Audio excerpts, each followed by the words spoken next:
Hey everybody, last time I did a gardening video, I think it was back on spring break, and I was burning some brush and removing a bunch of brush from my garden, and I did all that, burnt it. I said I was gonna make another video later because we were going to put in a garden again this year, which really has been about 3 years since we've done it, but you know, yeah, the time seemed right to get back at it, and we both like doing it kind of as a hobby. So anyways, one of the things I talked to you about, in fact, you can go on a former video and take a look at this, but this hydrangea bush, which again, I'm kneeling down right now so you can see how short it is right now, but the hydrangea bush, which was literally like 8 feet tall, 6 feet wide, just a massive hydrangea bush. Finally, what I did is I cut it down. If you look at my former video, I cut the thing down, probably to, what, 2-3 feet high. It was nothing but sticks, I told you it was gonna come back. Well, there it is, you guys. It's coming back. It's flourishing.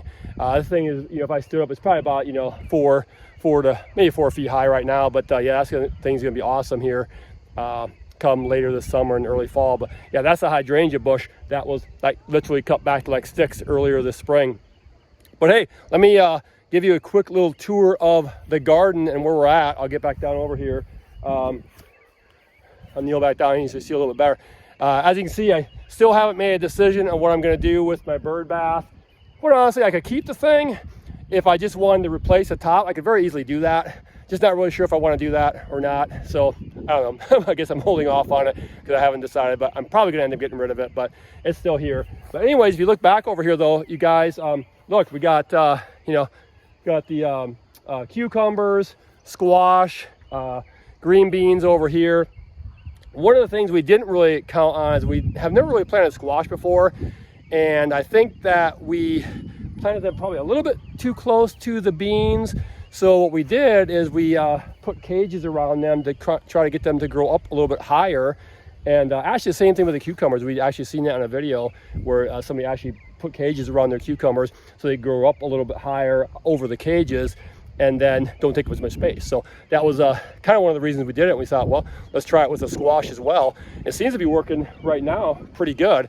They look great. Of course, it's been a great spring, a lot of rain, except for this week. I'll be watering the garden this week. It's supposed to be really hot and dry, but it'll be the first time I've had to water it all spring so far. So, but anyways, yeah, there's beans right there. A few other things. I'll give you a quick little tour right here. So yeah, down here we, I got some onions down here. Carrots, we had to replant a little bit. They didn't come up real strong. The beets look good, although we have had a few issues, maybe with rabbits eating a little bit on that side over there, but not too bad, really. We'll see with the carrots if we can get them coming back up a little bit better here. But yeah, the beets look good. Onions over here should be strong again this year. And then if you look this direction right over here, you can see, of course, the peppers here and the tomatoes over there, and they've probably always been the best for us. So yeah, and that's pretty much what it is right there. So yeah, that's the garden right here, and thought I'd give you a quick little tour of what's going on here. I will say this here, we also had before I leave you here, we also had a tree just like this. You can see it.